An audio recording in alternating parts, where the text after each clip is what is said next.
अच्छी तरीके से समझते हैं, जिन्होंने इस खबर को लगातार फॉलो किया है, वो इस बात को अच्छी तरीके से जानते हैं कि जेट गिरने की बात दरअसल भारत के संदर्भ में ही होती हुई है और भारत के अधिकारियों ने भी इस ओर इशारा भी किया और एक तरीके से इस बात को माना भी। हालांकि भारत सरकार ने अभी तक इस बारे में अपनी तरफ से कोई इसका ना तो खंडन किया है, ना ही इसका किसी तरीके से अभी तक उन्होंने स्वीकार किया या प्रूव किया है। तो प्रश्न इस बात को लेकर है, ट्रंप क्यों ऐसा कर रहे हैं? देखिए, एक बात बिल्कुल स्पष्ट मुझे लग रही है कि ट्रंप बार बार नरेंद्र मोदी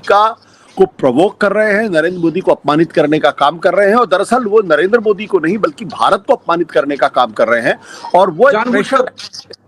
मुझे लगता है जानबूझकर वो कर रहे हैं, जानबूझकर वो इस अपमानित करने का काम कर रहे हैं और शायद वो इसको प्रेशर टैक्टिक्स के तौर पर भी इस्तेमाल कर रहे हैं कि भारत के साथ जो व्यापार संबंध करना है, जो टैरिफ का पूरा सवाल है, उस सवाल पर इतना प्रेशर दूसरे माध्यमों से भारत के ऊपर बना दो ताकि भारत उन प्रेशर के सामने झुक जाए और झुक के कुछ ऐसी डील कर ले जिससे अमेरिका का फायदा हो। क्योंकि ये बात मुझे बिल्कुल समझ में नहीं आती कि अमेरिका के राष्ट्रपति होने के बावजूद भी वो लगातार इस तरीके की बातें क्यों कर रहे हैं। इसमें जो बड़ी बात ये है, बड़ी बात इस बात को लेकर यह है कि अभी तक भारत सरकार की तरफ से ट्रंप को तुर्की बतुर्की जवाब नहीं दिया गया है। जिस तरीके के जवाब की उम्मीद की जा रही थी, उस तरीके का जवाब ना तो प्रधानमंत्री नरेंद्र मोदी की तरफ से हुआ है, ना ही भारत के विदेश मंत्रालय की तरफ से हुआ है। वो दबी छुपी जुबानों में ही बातचीत करते हैं कि भारत और पाकिस्तान के बीच में जो समझौता हुआ था वो तो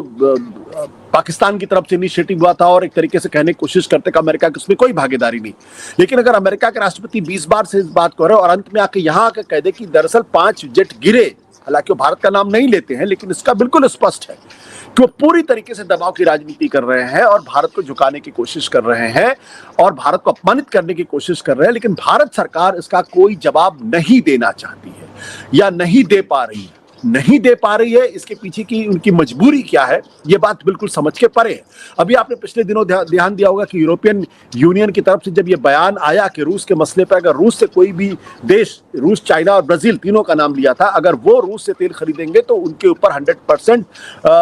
प्रतिबंध लगेगा। और आज जो खबर आई है वो जामनगर की रिफाइनरी पर उन्होंने प्रतिबंध लगा भी दिया है। तो उसका विदेश मंत्रालय ने फौरन उसका जवाब दिया। आपने देखा, फौरन विदेश मंत्रालय ने उसका जवाब दिया और जवाब बिना कोई लाग लपेट के। लेकिन ट्रंप को जवाब क्यों नहीं दे रहे? ये प्रश्न बहुत महत्वपूर्ण है और मुझे ऐसा लगता है कि इसमें कहीं ना कहीं नरेंद्र मोदी सरकार की एक बहुत बड़ी कमजोरी दिख रही है। कोई एक ऐसी चीज है जिसकी वजह से वो जवाब नहीं दे पा रहे हैं और ये मसला सिर्फ ट्रेड का नहीं मसला हो सकता है, ये कुछ और मसला हो सकता है।